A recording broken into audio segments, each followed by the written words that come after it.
Caitlin Clark, just 2 minutes ago, the unthinkable struck. WNBA's brightest star has suddenly resigned, leaving fans stunned and teammates shattered. Rumors swirled in the shadows. Was it a brutal falling out with league officials, a devastating injury concealed, or a scandal too dangerous to speak aloud?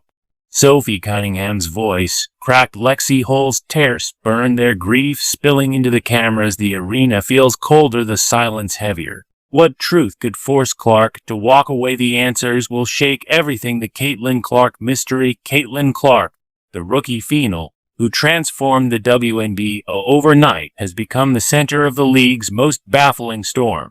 Just days ago, she was not only playing but dominating, leading her team and points, assists, and even the nightly headlines. She wasn't struggling, she wasn't injured, and she certainly wasn't missing practices. She was the spark that packed arenas, boosted television ratings, and pulled in an entirely new wave of fans. Yet in an instant, she was gone. No warning, no explanation, nothing but silence. The shock spread like wildfire. Within minutes, theories multiplied. Some voices close to the game whispered about load management, a term often used to disguise rest or minor injuries. Others hinted at vague disciplinary reasons. But the pieces didn't fit. Clark hadn't broken the rules. She hadn't disrespected teammates. In fact, she was doing everything right on the court and off it. That's what made the disappearance feel less like a benching and more like a razor. Something deeper was happening, and those watching could feel it in their bones. Then came the whispers from behind closed doors. Sources with knowledge of internal league discussions revealed a growing tension between Clark and certain high-ranking officials. Her rapid rise wasn't just about scoring points. It was about her voice.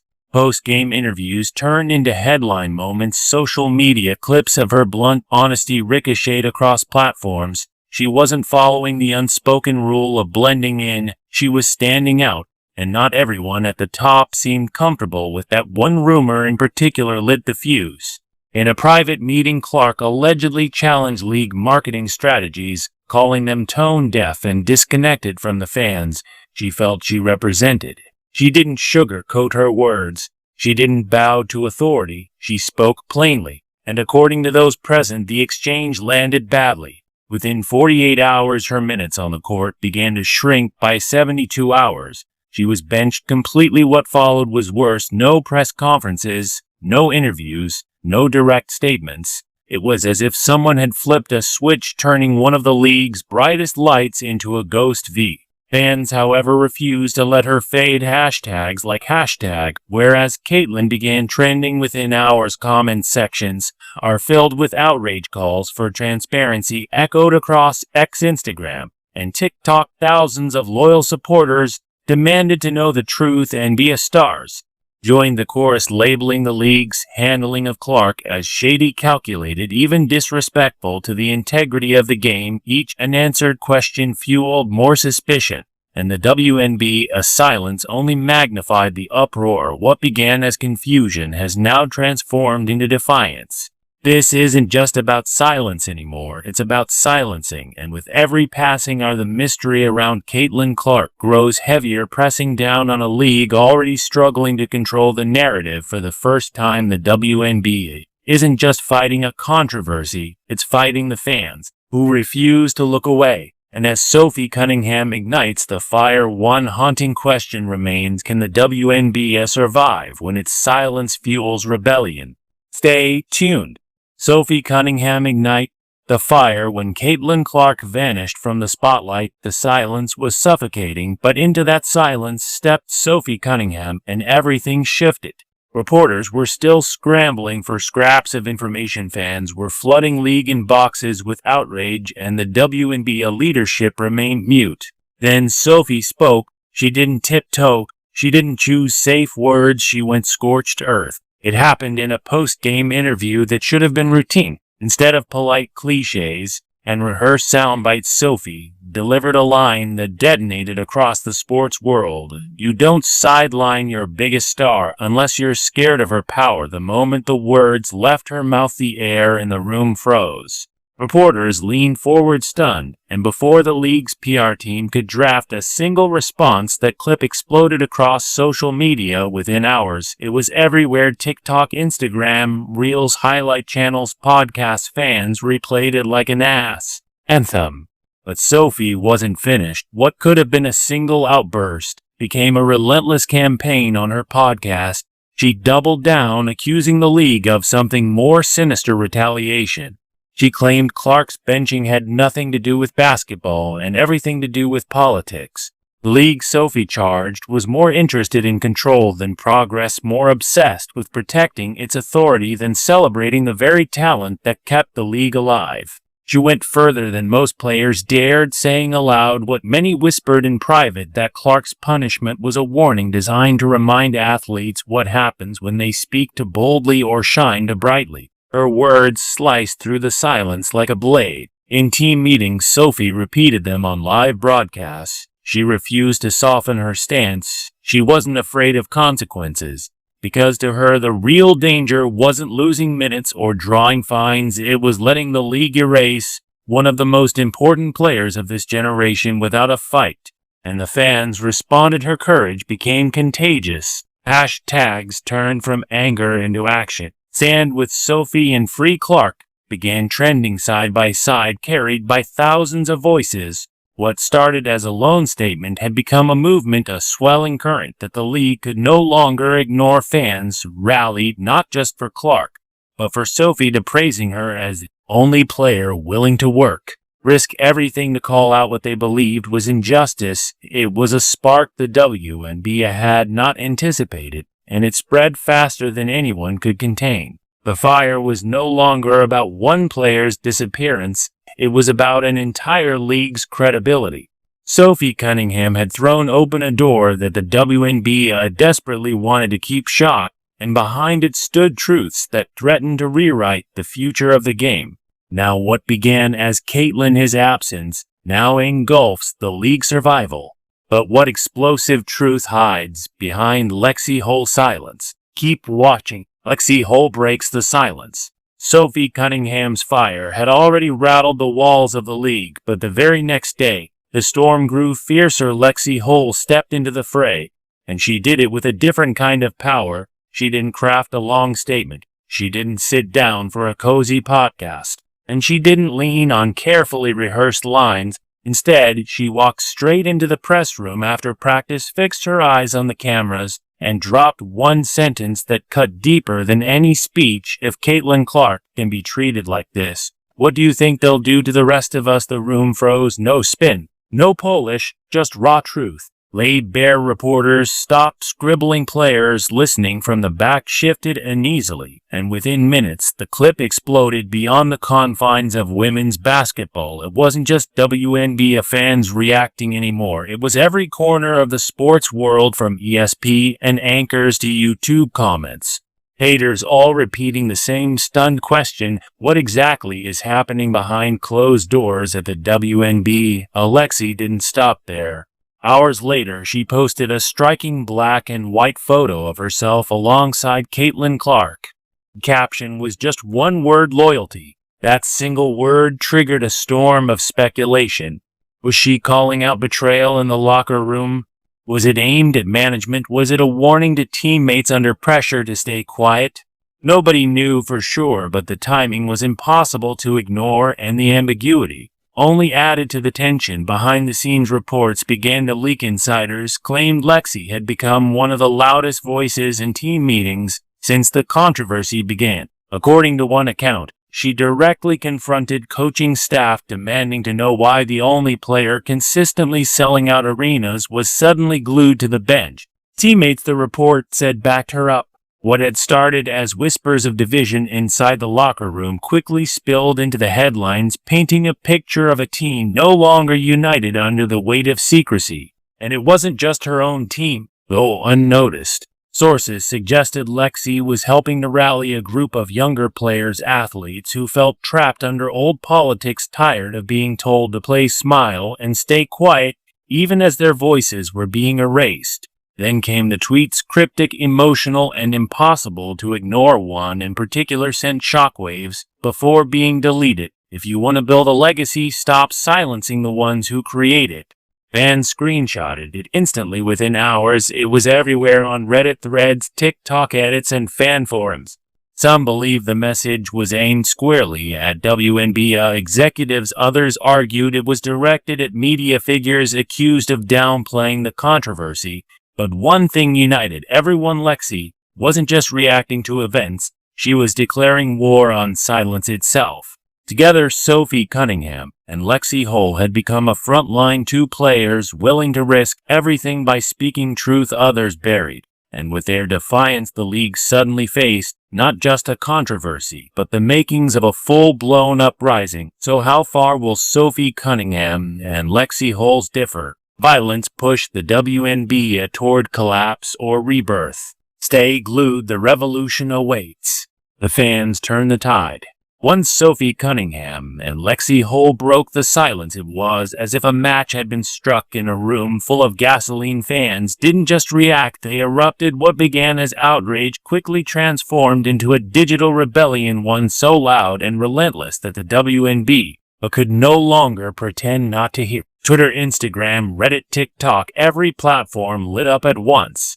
Hashtags poured across timelines in a flood. Hashtag justice for Clark, hashtag free Caitlin, hashtag stop silencing stars. Each one carried more weight than the league's official statements, because each one came straight from the people who filled arenas, bought jerseys, and streamed games religiously. Within hours, WNBA accounts were being swarmed. Every post, whether about a highlight, a sponsorship, or a charity event, was hijacked by angry comments demanding answers. Sports forums, usually buzzing with debates over stats and strategies, became battlegrounds of frustration and suspicion. But the uprising didn't stop at hashtags. Fans became investigators. They started digging into game footage, pulling freeze frames, comparing minutes played, and building timelines that told a story the league refused to explain. Some clip showed Clark being shoved on drives to the basket, her body hit hard without a whistle from the referees. Others highlight the baffling drop in her minutes. Even as she continued to post stellar numbers, side-by-side comparisons revealed something disturbing. While other stars were celebrated, Clark's coverage on the WNBA, his own social media pages, had quietly dwindled. The findings spread like wildfire. TikTok videos splicing together clips of missed foul calls racked up millions of views. Reddit threads broke down her playing time with forensic precision. Screenshots of the league's official account before and after the controversy circulated widely, with fans accusing the WNBA of deliberately pushing Clark out of the spotlight. The narrative was no longer just about one player being benched. It had evolved into something bigger, a public trial of the league's credibility, and the fans weren't whispering, they were shouting. Why hide the star who brought us here? One viral post asked. If they can erase Caitlin Clark, what does that mean for the future of the game? The questions echoed louder with every share, every red tweet, every post. The rebellion was no longer contained online. It had become the heartbeat of a movement pulsing through sports culture with a force too strong for the league to contain. But what did the league unleash when Sophie and Lexie drew their life line in the sand? Rebellion or revolution? Stay with us as more mystery unravels the statement that backfired. For nearly 2 days, the league said nothing. The chants online grew louder. Players were calling out management directly, and the storm around Caitlin Clark refused to die down. When the WNBA finally broke his silence, the moment that should have eased tensions only poured gasoline on the fire. A Polish statement appeared across the league's official channels. The tone was sterile, corporate, and strangely detached from reality. It didn't mention Caitlin Clark by name. It didn't acknowledge the growing controversy or the accusations of silencing players. Instead, it reduced everything to a bland explanation, a strategic rotational decision, and asked fans to simply trust the process. The backlash was instant. Reporters tore into the vagueness. Players rolled their eyes publicly, and fans, already furious now, saw the statement as confirmation of what they suspected all along. This wasn't transparency. This was a cover-up. It felt like a calculated attempt to minimize a decision, that had already ignited one of the biggest rebellions in WNBA history. The league's PR machine was working overtime, but the strategy was outdated. This wasn't 2004, when carefully worded press releases could bury a scandal. Fans in 2025 had receipts, timestamps, footage, side-by-side comparisons, and social media made sure the narrative stayed alive. Attempts to spin the story only made it bigger, louder, and harder to contain. Then came the players' reactions. Sophie Cunningham responded not with another fiery speech, but with something far simpler: a single eye roll and emoji posted on Twitter. No caption, no explanation. Within minutes, it racked up tens of thousands of likes. The message was unmistakable: "We see through this." Lexie followed with her own strike. We posted a clip of the statement being read on air with the biting caption, "So we're pretending this is normal now." The sarcasm cut sharply, and fans devoured it. They echoed her words across platforms, turning them into a rallying cry. Even veteran voices joined in one form or WNBA star tweeted bluntly, "Rotational decisions don't erase your MVP candidate without a reason. Something else is going on, and it stinks." That one line summed up the sentiment rippling across the sports world. The fallout was immediate and measurable. Merchandise sales for Clark jerseys, which had been breaking records just weeks earlier, suddenly plummeted overnight. Ticket refunds spiked in cities where fans had been buying seats solely to watch her play. YouTube highlight reels that once celebrated her game were now flooded with comments like "RIP to the only reason I watched." The momentum Clark had single-handedly built, the sold-out arenas, the swelling fan base, the fresh energy injected into women's basketball was unraveling at lightning speed. And the league wasn't just facing angry tweets anymore. Sponsors were watching their money, their partnerships, their edge, all tied directly to how the WNBA handled this crisis. The question wasn't whether the damage had been done. The question was how deep it would go. And what did the sponsors demand behind closed doors, and could their ultimatum decide the league's fate? Don't miss this part. The league cracks wide open. The silence from the league had already cost them trust, but the damage was far from over. According to leaked reports, at least two of the WNBA brand partners reached out privately to league officials asking for clarification before they continued with promotion in corporate language that was less quest and more a warning: "Fix this mess or risk losing our support." Sponsorships that had taken years to secure were suddenly dangling by a thread, and yet the league doubled down.